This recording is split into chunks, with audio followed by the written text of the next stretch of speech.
한국은행이 매파적 금리 동결을 이어가면서 영끌족들의 빚고통이 내년까지 지속될 전망입니다. 대출금리가 은행 최고 수준인 연 7.13%로 오를 경우 3억 대출자의 초기 월이자는 178만 원으로 2배가량 늘어나고 원리금까지 더하면 은행에 매월 190만 원을 갚아야 합니다.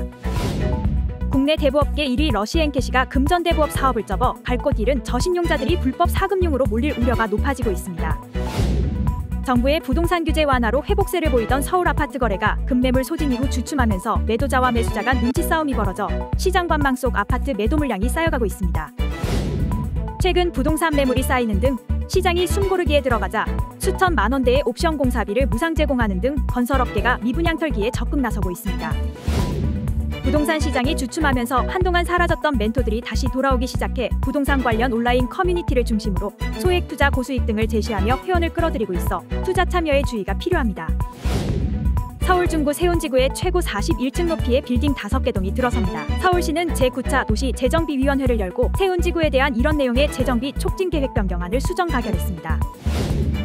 재건축 승인의 기준이 되는 안전하위 등급 공동주택이 전국에서 증가세를 보인 것으로 나타났습니다. 공동주택 안전등급 현황 자료에 따르면 하위 등급 공동주택 수가 해마다 크게 늘어나는 추세를 보이고 있습니다. 이에 따라 재건축 추진 아파트 단지들이 많이 증가할 전망입니다. 한국의 국내 총생산 대비 국가채무 비율이 5년 후에 비기축 통화국 가운데 싱가포르에 이어 두 번째로 높아질 것이라는 전망이 나왔습니다. SM엔터테인먼트 인수 과정에서 시세 조종을 한 혐의로 카카오 투자 총괄 대표가 구속되자 투자자들은 주가 급락 속 카카오에 쌓이고 있는 악재들로 인해 손절을 두고 큰 고민에 빠졌습니다. 국제환경단체 그린피스가 전세계 상위 15대 자동차 기업을 대상으로 한 친환경 성적평가에서 메르세데스 벤츠가 가장 적극적인 브랜드로 평가된 반면 스즈키는 꼴찌를 차지했고 한국의 현대차와 기아차는 9위를 기록했습니다. 벤츠에 밀려 최근 7년간 국내 수입차 판매량 2위에 머물렀던 BMW가 지난 9월 판매량 1위에 오르며 올해 지각 변동을 예고하고 있습니다.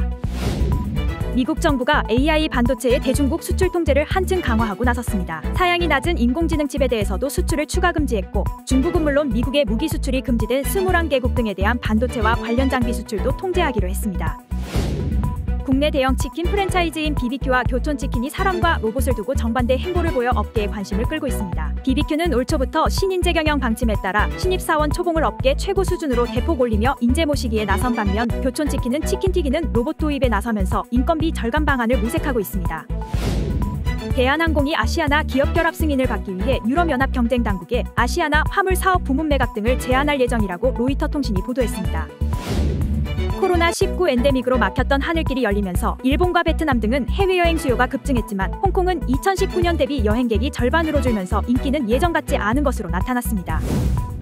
더 자세한 내용은 아래 더보기 또는 시티타임스 홈페이지에서 확인할 수 있습니다.